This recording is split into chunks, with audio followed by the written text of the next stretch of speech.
ఏ విధంగా సంక్రాంతి సమయంలో సూర్యనారాయణుడు తన గమనాన్ని మార్చుకుంటాడో అదే విధంగా సమస్త ఆర్యావర్తము తన గమనాన్ని మార్చుకుంటుంది.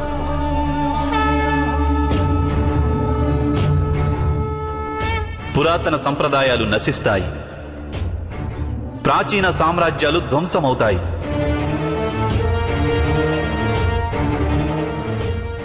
నవీన ధర్మం స్థాపితమవుతుంది, అలాగే నవ్యయుగం ఆరంభమవుతుంది. మహారథి భీష్మ,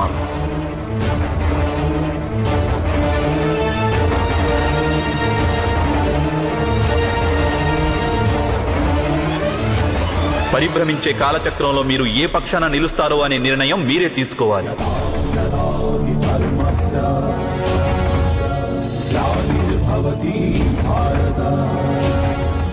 ఎందుకంటే కాలచక్ర భ్రమణంలో అందరూ నలిగిపోతారు.